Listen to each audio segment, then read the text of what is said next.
रहमतुल्लाहि व बरकातुहू।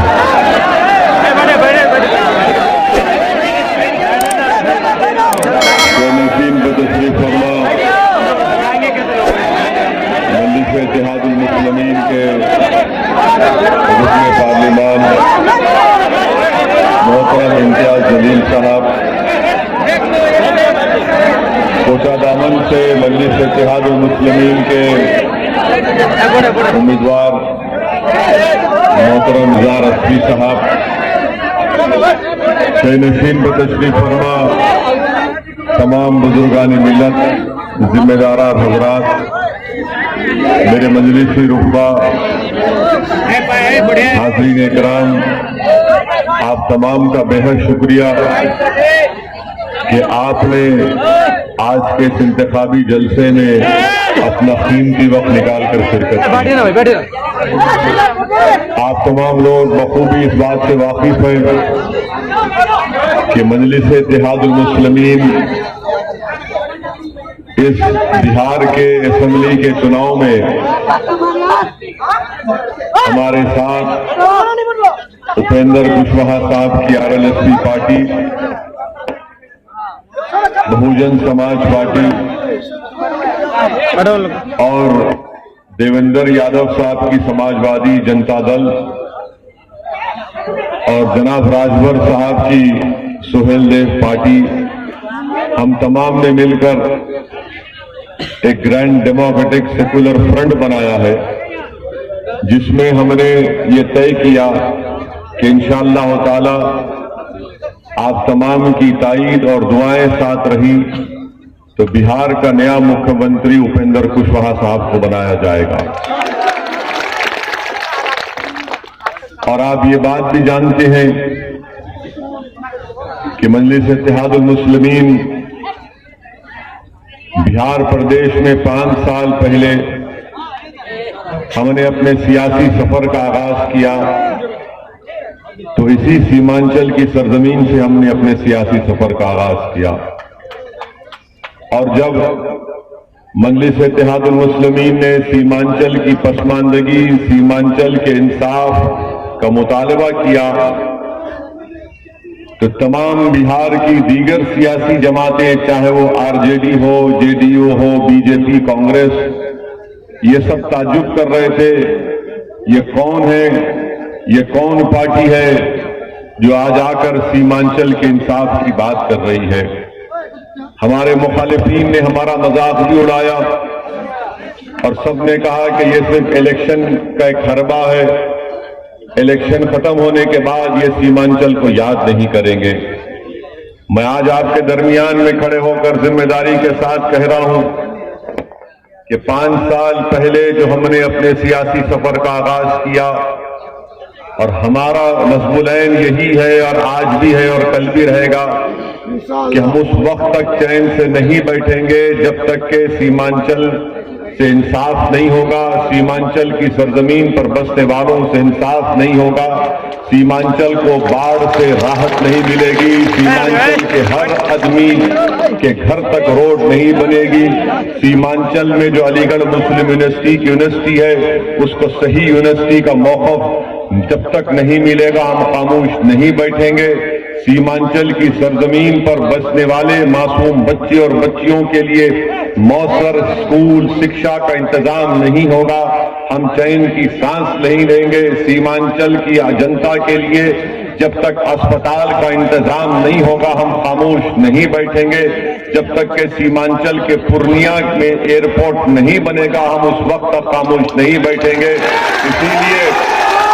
इसीलिए हमने हमेशा कहा कि सीमांचल जिंदाबाद, सीमांचल जिंदाबाद, यही हमारा नारा है कि सीमांचल जिंदाबाद। और सीमांचल से इंसाफ उसी वक्त होगा जब आप मजलिस इत्तेहादुल मुस्लिमीन के उम्मीदवारों को भारी अक्सरियत से अपनी दुआओं और वोट देकर कामयाब करेंगे। मेरे अजीज दोस्तों और बुजुर्गों, हम जब 5 साल पहले मजलिस इत्तेहादुल मुस्लिमीन का सियासी सफर का हमने आगाज किया, मैं आपको याद दिलाना चाहता हूं, आपके हाफिजे को ताजा करना चाहता हूं, उस वक्त गठबंधन के नाम पर आपसे वोट लिया गया। उस वक्त गठबंधन के नाम पर आपसे वोट लिया गया। जब हम यही कोचा दामन के बुजुर्गों से मुलाकात करते थे तो हमारे बुजुर्ग हमसे कहते थे कि ओवैसी तुम अभी अभी आए हो, कोशिश करते रहो और बार बार आते रहना। लोग हमसे सवाल करते हैं कि तुम आओगे नहीं आओगे। मैं बुजुर्गों को बड़ी आजिजी और इंकिसारी के साथ अर्ज कर रहा हूं कि आपने जो हमको हिदायत दी थी और आपने हमको जो मशवरा दिया था, आपने जो हमसे सवाल किया था कि तुम 5 साल के बाद बार बार आओगे या नहीं आओगे, अल्हम्दुलिल्लाह हम हमेशा आपके दरमियान में आते रहे, आज भी हैं और इंशाअल्लाह ताला कल भी रहेंगे। दूसरा हमसे कहा गया था कि 5 साल पहले जब विधानसभा के बिहार के असेंबली के चुनाव हो रहे थे तो बाज लोगों ने हमसे कहा कि ओवैसी यहां पर हवा गठबंधन की है। हमने कहा हम हवा को देखकर काम नहीं करते, हमने तूफानों से मुकाबला करने का हुनर सीख लिया है, हम मुकाबला करेंगे।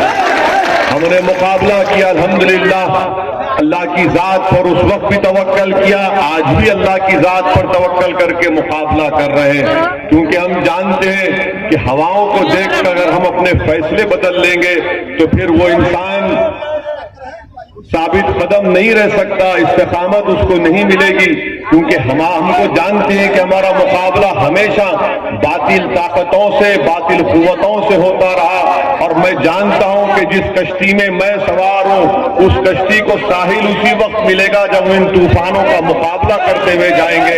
इसीलिए मैं आपसे फिर से अपील करने आया हूं कि ये कश्ती आपकी है, ये जमात आपकी है, ये आवाज आपकी है, ये पहचान आपकी है, ये आवाज ओवैसी की है, मगर इसमें जज्बात की तर्जुमानी आपकी तकलीफ की मैं करने की कोशिश कर रहा हूं। इसीलिए हम फिर से आपके दरमियान में आकर आपको याद दिला रहे कि 5 साल पहले जिस जिम्मेदारों ने ये कहकर गठबंधन को वोट दिया था कि बीजेपी को रोकना, आपको याद है ना कि जेडीयू आरजेडी कांग्रेस मिलकर आए थे और आकर कहा था कि बीजेपी को रोकना है, मोहन भगवत को हराना है और संघ मुक्त भारत करना है। मैं आपको आज याद दिला रहा हूं, मैं कोई गुरूर और तकब्बुर के तौर पर नहीं बल्कि आपको याद दिला रहा हूं। मुझे कोचा दामन में कई जलसे करने का मौका अल्हम्दुलिल्लाह मिला। मैंने हर जलसे में आपको याद दिलाता रहा कि मेरी बात जहन नशीन कर लो, इलेक्शन के बाद नीतीश कुमार नरेंद्र मोदी के गोद में बैठ जाएगा। तो उस वक्त जेडीयू आरजेडी कांग्रेस के लोग मेरा मजाक उड़ाते थे, मेरी तौहीन करते थे, मगर मैं आज आपके दरमियान में खड़ा हूं। बताओ मैंने 5 साल पहले जो बात की थी क्या वो सच साबित हुई नहीं हुई? अरे इन लोग को बैठा है, जिसको आपने वोट किया वो आज नरेंद्र मोदी के गोद में बैठकर दूध पी रहा है। हमने 5 साल पहले आपसे कहा था कि जेडीयू को वोट देने का मकसद यही है, मतलब ये है आरजेडी का वोट देने का, ये कांग्रेस का साथ देंगे, सब के सब बीजेपी का साथ देंगे। आप बताइए, जिस जेडीयू आरजेडी और कांग्रेस ने आपका वोट लिया और वोट लेने के बाद अगर उसमें से उनका एक साथी बीजेपी की तारीफ करके बिहार में बीजेपी को इख्तिदार या सत्ता देता है तो क्या ये जिम्मेदारी आरजेडी पर, कांग्रेस पर आयद नहीं होती? 5 साल पहले मुझको कहा गया था कि ये वोट कटवा है। मैं आज भी कह रहा हूं और कल भी कहता रहूंगा, मेरा काम वोट काटना नहीं है, मेरा काम दिलों को मिलाना है और मैं इंशाअल्लाह दिलों को मिलाकर ही, जब तक अल्लाह मुझे इस दुनिया में जिंदा रखेगा मैं दिलों को मिलाता रहूंगा। जब तक जिंदगी मुझसे वफा करती रहेगी मैं दिलों को मिलाता रहूंगा। मगर असल वोट के चोर तो जेडीयू आरजेडी और कांग्रेस वाले हैं। ये वोट के चोर हैं जिन्होंने आपसे आपका वोट की चोरी की और उसके बाद आपको धोखा देकर आपके पीठ में खंजर मारकर जाकर नरेंद्र मोदी का साथ दिया। क्या ये जिम्मेदारी आरजेडी कांग्रेस की नहीं है? बताओ इनके पास क्या जवाब है? इसका कोई जवाब नहीं है। हम सीमांचल की पसमानदगी की लड़ाई लड़ रहे हैं और हम आपसे कह रहे हैं कि इजहार असली को इंशाअल्लाह ताला आप कामयाब करेंगे। तो इजहार असली जब विधानसभा में जाएंगे मुख्यमंत्री इंशाअल्लाह अगर अल्लाह ने चाहा उपेंद्र कुशवाहा भी बनेंगे श्री साहब से आपके दरमियान में, तो मैंने उनसे कहा वो फिर आपको कह रहा हूं कि इज़हार रस्वी साहब अगर आप मुख्यमंत्री, हमारी आवाज को कोई नहीं रोक सकेगा इंशाअल्लाह।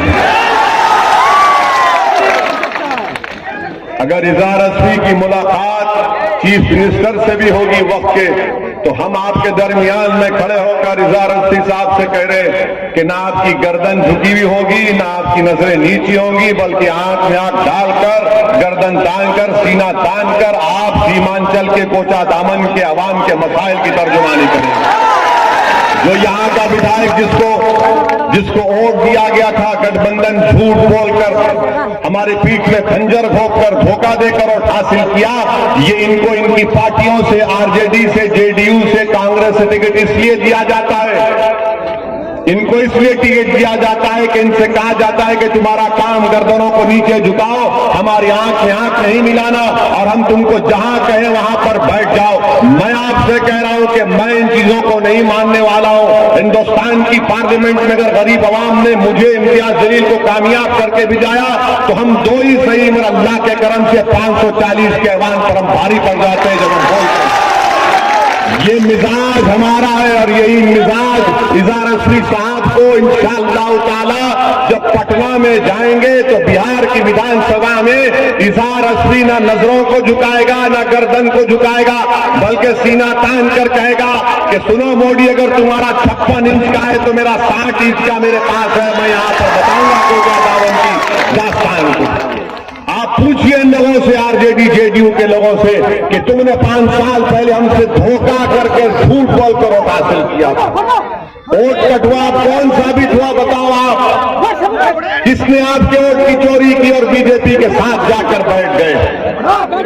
तीसरी बात, एनपीआर, एनआरसी और सीएए का जब एहतजाज चल रहा था, पूरे किशनगंज में चला, पूरे सीमांचल में चला, मैं आपको से पूछ रहा हूं, क्या जब ये सीएए, एनपीआर, एनआरसी का एहतजाज चल रहा था तो क्या आपने आरजेडी और जेडीयू के लोगों को देखा रोड पर एहतजाज करते हुए? क्या आपने सीएए, एनपीआर, एनआरसी के एहतजाज में जब कांग्रेस, जेडीयू, आरजेडी को नहीं देखा, किसको देखा आपने? अख्तर अली खान को देखा। किसने देखा? किसको देखा आपने? हमारे किशनगंज के एमएलए वहां पर वो रोड पर थे, आप रोड पर थे, हमारी बहनें थी, हमारी माएं थी, क्यों एहतजाज कर रही थी सीएए, एनपीआर, एनआरसी के लिए? क्योंकि हमारे बका का मसला था। और सुनो सीमांचल की जनता, सुनो कोचा दामन के मेरे गयूर भाइयों और बहनों, मेरे बुजुर्गों, यही बीजेपी ने कहा कि हम सीएए, एनपीआर, एनआरसी को लागू करेंगे, इसलिए कि सीमांचल किशनगंज में घुसपैठी है। मैं आज के जलसे में मौजूद तमाम से एक सवाल करना चाह रहा हूं, बताओ आप घुसपैठी है? क्या आप घुसपैठी है? क्या आप इस भारत के बाइज्जत अव्वल दर्जे के शहरी नहीं है? तो फिर क्यों खामोश बैठी आरजेडी? क्यों खामोश बैठी जेडीयू जब आरएसएस, बीजेपी से तमाम सीमांचल की जनता की बेइज्जती की जा रही थी? किसने उनको मुंह तोड़ जवाब दिया? मजलिस इत्तेहादुल मुस्लिमीन ने उनको मुंह तोड़ जवाब दिया।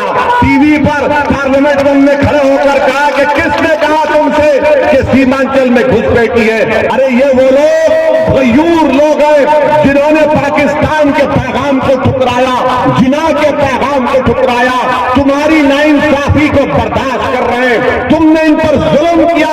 बिहार के हर इलाकों में तरक्की हुई, मगर अगर कहीं पर तरक्की नहीं होती तो सीमांचल में नहीं होती। अरे एम्स आता है, पटना को जाता है, दरभंगा जाता है, मगर सीमांचल की सरजमीन पर नहीं आता। एक एक चीज की अगर मैं दास्तान बयान करना शुरू करूं तो बहुत लंबा वक्त लग जाएगा, मगर ये लड़ाई आपकी लड़ाई लड़ रहे हैं, ये आपकी लड़ाई है, आपके बच्चों के मुस्तकबिल की लड़ाई है, इन बच्चों की तालीम की लड़ाई लड़ रहे हैं। मैं बिहार को अपनी मकबूलियत में इजाफा करने के लिए नहीं आया, अल्लाह जानता है मेरी बात को। मैं बिहार को इसलिए आया और सीमांचल की लड़ाई आपके मुस्तकबिल की लड़ाई, ताकि आप लीडर बने, आपकी क़ियादत बने, जो इन तमाम जेडीयू, आरजेडी की गुलामी से आजाद हो, ज़हनी गुलामी से आजाद हो, सियासी गुलामी से आजाद हो, हर तरह से हमको आजादी मिले। ताकि सही मानों में यहाँ पर तरक्की हो, यहाँ पर काम हो, यहाँ पर स्कूल बने, यहाँ पर आप सीना तान कर कहे कि हाँ अब हमारी एक आवाज है जो इज़हार असली के रूप में विधानसभा में गूंजेगी। ये पैगाम आपको देने के लिए आया। मेरे अजीज दोस्तों और बुजुर्गों, बहुत सी बातें होती हैं, बहुत सी नारे लगाए जाती हैं। अब जब आरजेडी के लोग आएंगे तो एक ही बात कहेंगे, देखो बीजेपी को रोकना है। एक ही बात कहेंगे जब आरजेडी कांग्रेस वाले आएंगे, कहेंगे बीजेपी को रोकना है। अरे जब यहां पर मक्का की फसल का पैसे नहीं मिले तो वो बीजेपी है क्या? मिला आपको फसल के पैसे मिले आपको? अब वो नहीं बोलेंगे नहीं वो हैदराबाद से एक दीवाना आया था, उसकी बातों पे नहीं जाना, वो जज्बाती तकरीर करता है, वोट कटवा है। अरे तुम वोट क्यों हो? तुमको सीमांचल की जनता से क्या मोहब्बत? तुम कब तक बीजेपी का डर हमको दिखाओगे? अरे याद रखो, अगर मैं दुनिया में आया तो खून के घुटने से आया, अल्लाह के करम से आया। अगर मैं दुनिया में पैदा हुआ तो अल्लाह के करम से पैदा हुआ। अगर मैं दुनिया में जीऊंगा तो अल्लाह के करम से जीऊंगा। अगर मैं मर के जाऊंगा तो मेरा हिसाब भी अल्लाह करेगा। ना तुम दुनिया में करोगे ना आखिरत में करोगे। मैं अल्लाह का मोहताज था, हूं और रहूंगा। मैं किसी सियासी जमात के पैसा के ऊपर जिंदा नहीं रह सकता, नहीं रह सकता। मेरे अजीज दोस्तों और बुजुर्गों, आपको ये समझना है कि जब तक भारत की जमहूरियत में आपकी एक आजाद सियासी आवाज नहीं होगी, आप अपने मसाइल को हल नहीं करवा सकेंगे। 540 का भारत का लोकसभा है। जब CAA का कानून आया तो पूछो आरजेडी वालों से, पूछो कांग्रेस वालों से, पूछो JDU वालों से, किसमें हिम्मत थी कि मोदी के सामने मैंने कहा यह कानून महात्मा गांधी और अंबेडकर के खिलाफ है, उसको फाड़ कर फेंक दिया। नहीं कर सकते थे। जब मैंने वो कानून को फाड़ा पार्लियामेंट में तो सन्नाटा जारी हो गया।